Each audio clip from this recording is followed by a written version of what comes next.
Assalamualaikum warahmatullahi wabarakatuh. Alhamdulillahilladzi syarrafa al-anama bi sahibil maqamil a'la wa qammala as-su'uda bi akramin maulud. Ashhadu an la ilaha illallah wahdahu la syarika lah, syahadatan tunji qailuha minal adhab. Wa ashhadu anna sayyidana Muhammadan abduhu wa rasuluhun nabiyyul awwab. Wa ala alihi wa sahbihi wa man tabi'ahu ila yaumil ma'ab. Amma ba'd. Bapak Ibu hadirin dan hadirat sidang jamaah subuh yang dirahmati oleh Allah. Alhamdulillah, malam pada subuh hari ini kita kembali dipertemukan oleh Allah. Itu semua berkat daripada kenikmatan yang Allah berikan kepada kita pada subuh hari ini. Oleh karena itu, sudah sepantasnya bagi kita semua untuk senantiasa bersyukur kepada Allah Subhanahu wa taala atas segala kenikmatan yang Allah berikan kepada kita sampai pada detik ini. Demikian pula salawat dan salam kita kirimkan ke hadirat Nabiullah Muhammad sallallahu alaihi wasallam beserta keluarga beliau, para sahabat-sahabat beliau yang selama ini selalu istiqamah memperjuangkan ajaran agama Allah, yaitu Islam.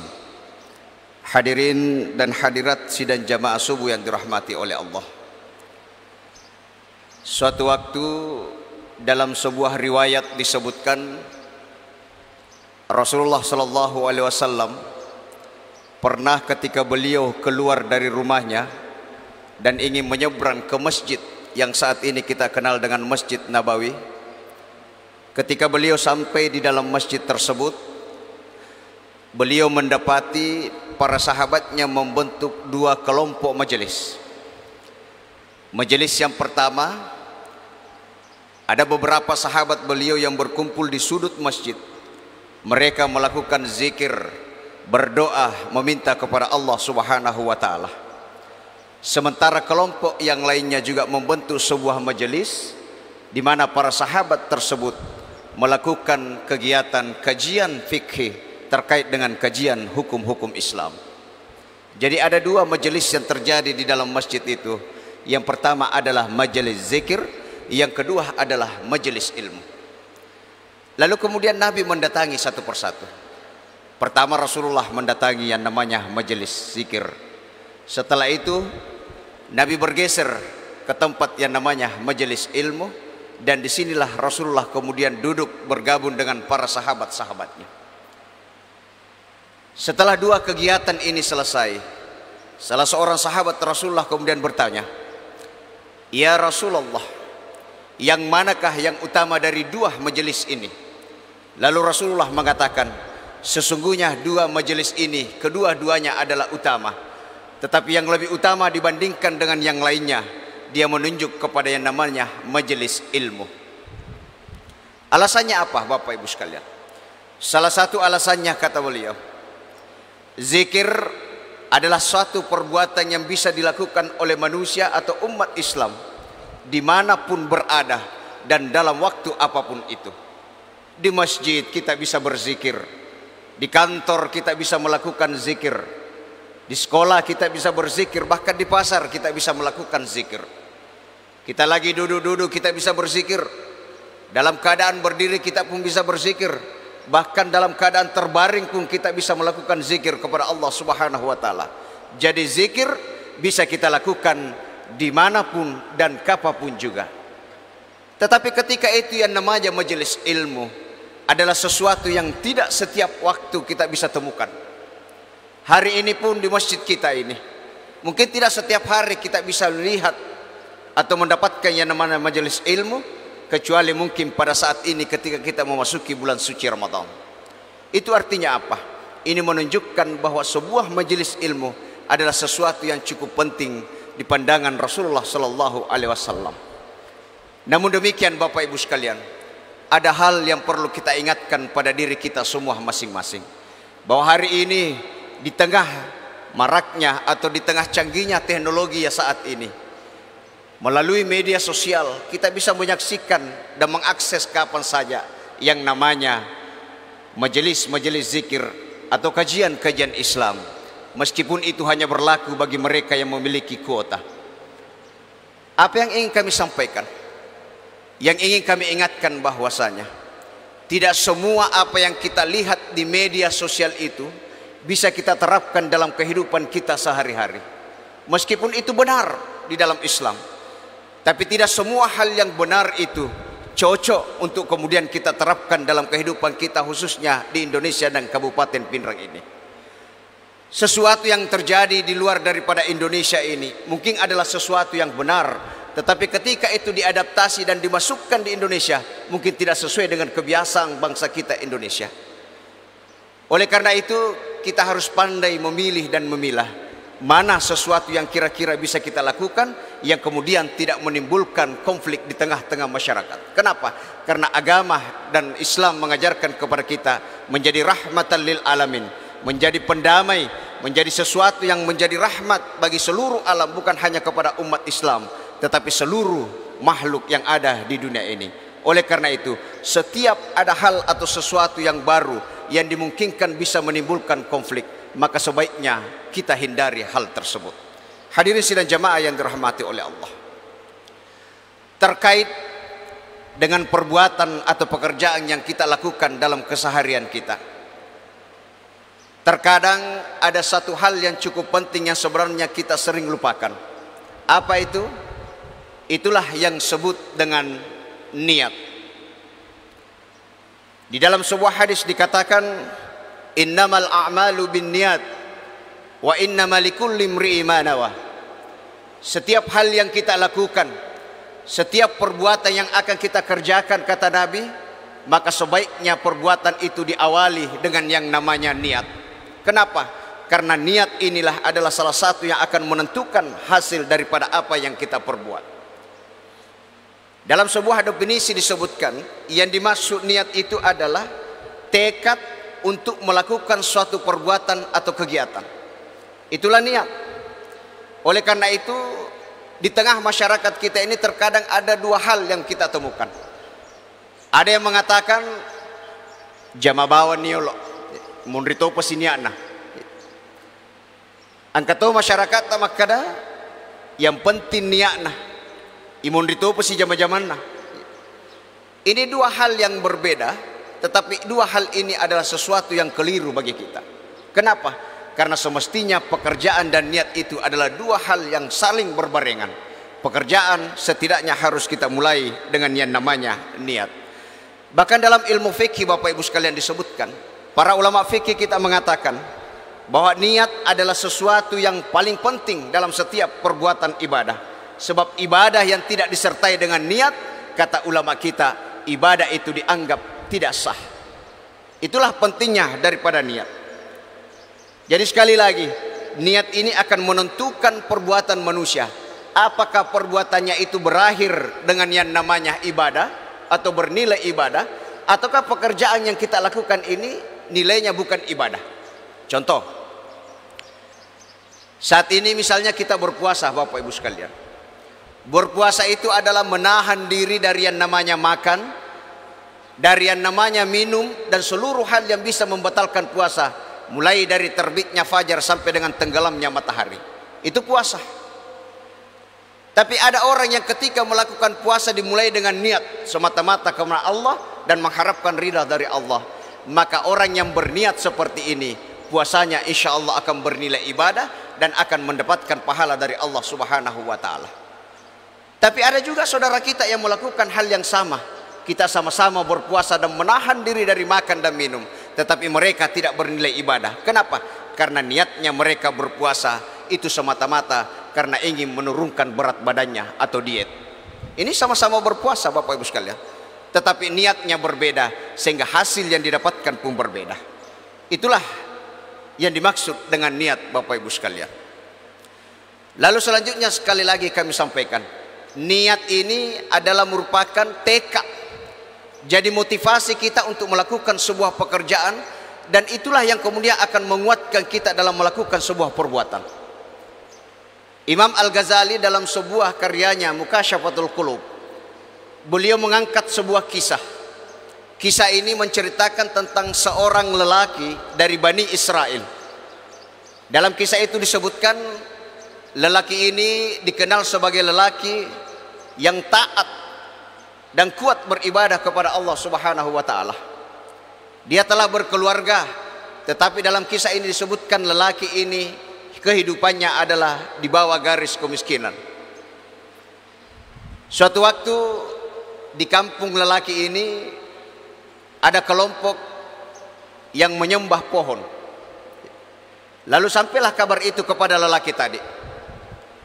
Setelah mendengarkan ini, lelaki ini emosi. Micai, ada yang ingin mengotori kampung kita. Apa yang terjadi? Nale wase-wasena. Lalu kemudian dia berniat untuk kemudian menebang pohon yang disembah oleh orang-orang tersebut. Tapi sebelum sampai di tempat itu, dia dicegat oleh seorang lelaki yang parubaya, yang dalam kisah itu disebutkan lelaki ini sebenarnya adalah iblis yang berubah wujud menjadi seorang laki-laki tua. Hidup baik. Lalu kemudian lelaki ini mengatakan, "Mengapa engkau menghadang saya?" Lalu orang tua ini berkata, "Kin rokumello, nasal saya ingin pergi menebang pohon yang disembah oleh orang-orang itu." Lalu iblis yang berubah wujud menjadi laki-laki, orang tua ini mengatakan, "Aja natalau, apakah mereka mengganggumu? Kalau mereka tidak mengganggumu, tidak usah kau pergi." Akhirnya terjadilah pertengkaran Bapak Ibu sekalian, dan berakhir dengan perkelahian. Dan ketika mereka berdua berkelahi, pemuda tadi atau laki-laki tadi ini yang taat kepada Allah, dia berhasil mengalahkan orang tua tadi dan membanting orang tua tersebut. Tapi yang namanya iblis Bapak Ibu sekalian, dia tidak sampai situ akalnya. Dia tidak sampai di situ. Dia berusaha untuk terus menggoda lelaki tadi. Akhirnya apa? Dia temukanlah satu hal yang bisa menggoda lelaki tadi. Apa yang dia katakan? Dia katakan begini, "Bagaimana kalau setiap harinya saya berikan kepada kamu 2 dirham dengan catatan kau mengurungkan niatmu untuk menebang pohon itu. Apalagi kamu ini orang miskin, tentu butuh yang namanya uang." Pemuda ini berpikir Bapak Ibu sekalian, tentu kalau mau pikir ini berarti dia sudah mulai tergoda. Akhirnya dia pulang kembali. Tidak jadi dia pergi untuk menebang pohon itu. Keesokan harinya dalam kisah ini, begitu dia buka pintunya, dia lihat di depan pintunya ada uang 2 dirham. Maka senanglah laki-laki tadi, dia ambillah uang itu. Hari kedua dia kembali mendapatkan 2 dirham, dia ambil kembali uang itu. Tetapi pada hari ketiga dia tidak mendapatkan 2 dirham di depan rumahnya. Hari keempat dia tidak lagi menemukan. Maka pada hari kelima, karena dia merasa marah, merasa ditipu oleh orang tersebut, maka dia kembali mengambil kapaknya, lalu kemudian menuju kepada pohon yang akan ditebangnya. Sebelum sampai di situ, hidupai si polekor tomatoir. Lalu kemudian mereka kembali bertengkar, dan pertengkaran itu berakhir dengan yang namanya perkelahian. Tetapi ketika mereka melakukan perkelahian, apa yang terjadi? Laki-laki yang taat tadi kemudian dikalahkan dan dibanting kembali oleh orang tua tersebut. Lalu laki-laki ini bertanya, "Apa yang menyebabkan saya bisa kalah dari engkau padahal engkau sudah tua?" Lalu iblis yang berubah tadi menjadi laki-laki, orang tua tersebut menyatakan, "Saya bisa mengalahkanmu. Yang pertama, ketika engkau mengalahkan saya, niatmu semata-mata ikhlas karena Allah demi akhirat. Tapi ketika ini saya mampu mengalahkanmu karena niatmu tidak lagi karena Allah, tapi niatmu hanya karena dunia. Anda kecewa karena saya tidak lagi memberikan kepada kamu uang yang saya janjikan." Inilah niat yang dimiliki seseorang, dan niat itulah kemudian yang akan menjadikan seseorang menjadi kuat. Hadirin sidang jamaah yang dirahmati oleh Allah. Namun demikian Bapak Ibu sekalian, untuk kemudian mendukung niat yang kita miliki ini, maka niat itu harus didukung oleh 2 hal setidaknya. Apa itu? Yang pertama adalah usaha, yang kedua adalah doa. Usaha tanpa doa tentu hasilnya kurang berberkah. Sebaliknya doa yang tanpa dibarengi dengan usaha, rasa-rasanya sulit untuk kemudian kita hasilkan apa yang kita inginkan. Jadi usaha dan doa adalah 2 hal yang saling terkait. Contoh Bapak Ibu sekalian, kalau kita ini berniat, ya, misalnya angka teman niat, saya ingin pergi haji. Mungkin kita pernah mendengarkan mubalik mengatakan, kalau kita sudah berniat yang baik, lalu kemudian kita tidak sempat melakukan apa yang kita niatkan, maka niat itu tetap sampai kepada Allah Subhanahu wa Ta'ala. Akhirnya ini yang terjadi. Apa itu? Dia ingin menipu malaikat.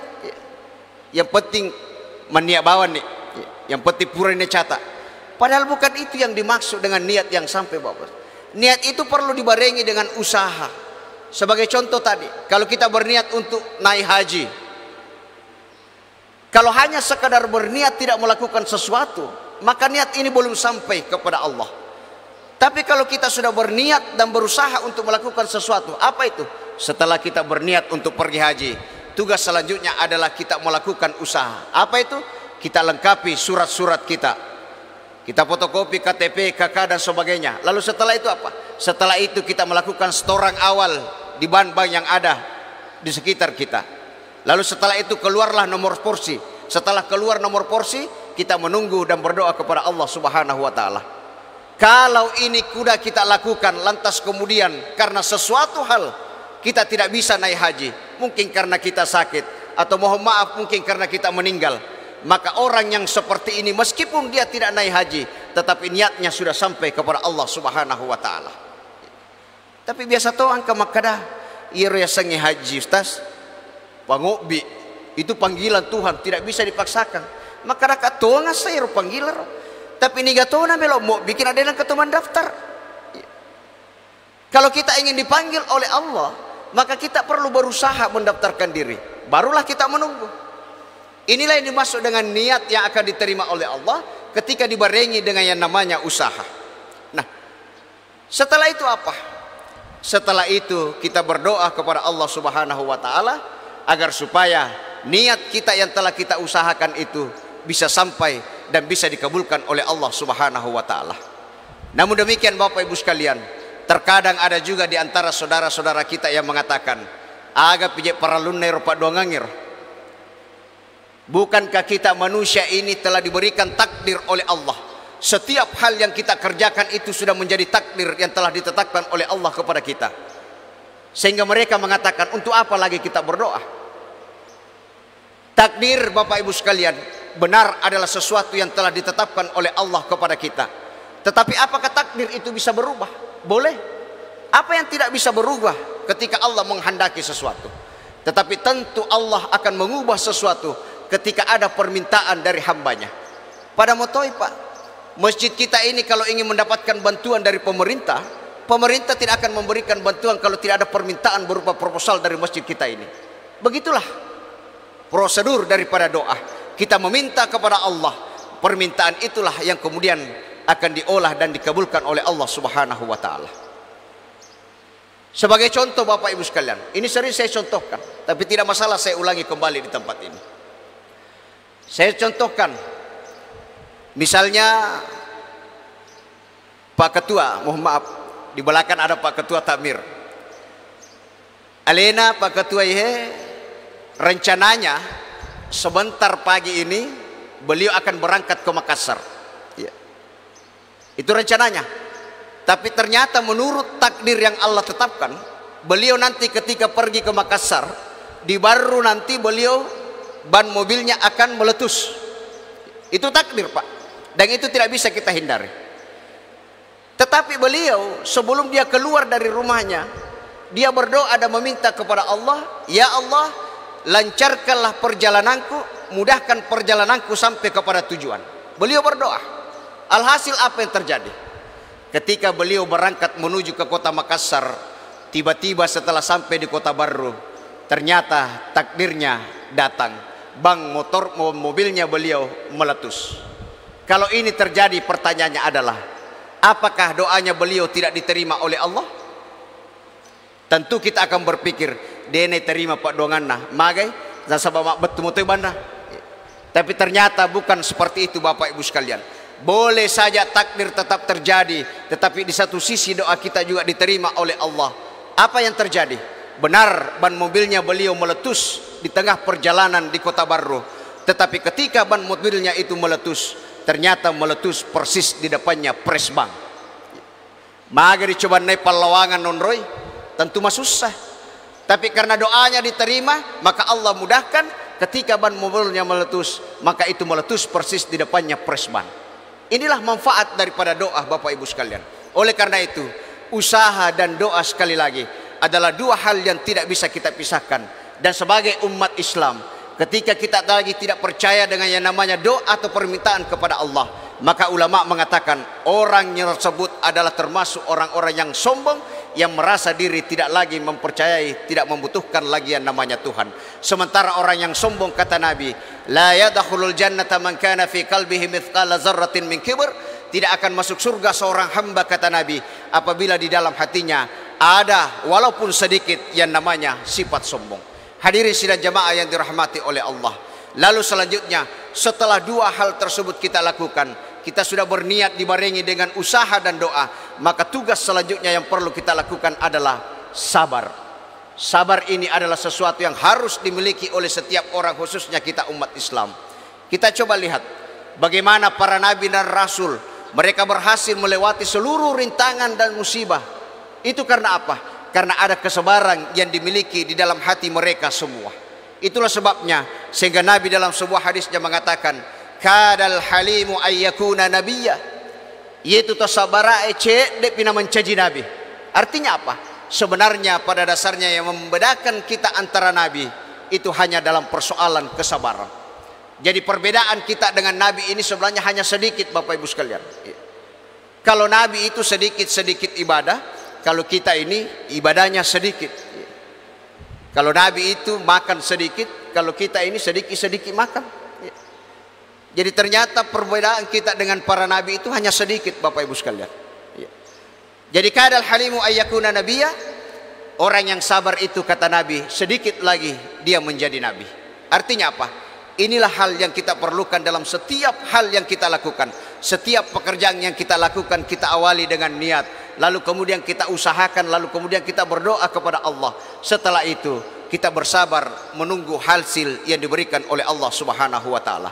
Hadirin yang dirahmati oleh Allah, mudah-mudahan segala hal yang kita niatkan dalam kehidupan kita ini senantiasa dikabulkan oleh Allah Subhanahu wa taala. Termasuk niat kita dalam bulan suci Ramadan ini menjadi orang-orang yang akan keluar sebagai orang-orang muttaqin, itu pun akan diijabah oleh Allah Subhanahu wa taala. Inilah hal yang bisa kami bagikan pada kesempatan subuh hari ini. Dan sebelum kita mengakhiri pertemuan kita pada subuh hari ini, mari kita bersama-sama bermunajat, bermohon kepada Allah Subhanahu wa taala. Semoga kegiatan kita ini senantiasa diridai oleh Allah dan kita kembali melakukan aktivitas sesuai dengan kebiasaan kita sehari-hari. Bismillahirrahmanirrahim. Alhamdulillahi rabbil alamin. Hamdan syakirin, hamdan na'imin, hamdan yuafi ni'amahu wa yukafi mazidah. Ya Rabbana lakal hamdu kama yanbaghi li jalali wajhikal karim wa 'azimi sultanik. Allahumma salli ala sayyidina Muhammadin wa ala ali sayyidina Muhammadin bi'adadi kulli da'in wa dawa. Allahumma inna nas'aluka bihaqqil Fatihatil mu'azzamah was-sab'il mathani an taftaha lana bikulli khair wa an tatafaddala alaina bikulli khair wa an tu'amilana mu'amalata li ahlil khair wa an taj'alna min ahlil khair wa an tahfazana fi dinina wa anfusina wa auladina wa ahlina wa ashabina wa ahbabina min kulli khair wa fitnatin wa bu'sin wa dair. Innaka waliyyun kulli khair wa mu'tin li kulli khair wa mutafaddili bi kulli khair ya arhamar rahimin ya Allah. Allahumma inna nas'aluka an tarzuqa kullam minna lisanan sadiqan zakiran wa qalban khashiyan muniban wa amalan salihan zakiyan wa ilman nafi'an rafi'an wa imanan thabitan rasikhan wa yakinan khalisan sadiqan wa rizqan halalan tayyiban wasi'an wa shifaan min kulli da'in wa saqamin birahmatika ya arhamar rahimin ya Allah. Allahumma ghafir lana wa liwalidayna warhamhuma kama rabbayana shighara. Rabbana hab lana min azwajina wa zurriyyatina qurrata a'yun waj'alna lil muttaqina imama. Rabbana taqabbal minna du'aana wa yassir lana umurana. Rabbana atina fid dunya hasanah wa fil akhirati hasanah wa qina adzaban nar. Subhana rabbika rabbil izzati amma yasifun wa salamun alal mursalin walhamdulillahi rabbil alamin. Sekian dan terima kasih. Wallahul muwaffiq ila aqwamit thariq wa ila Allahi turja'ul umur. Wassalamualaikum warahmatullahi wabarakatuh.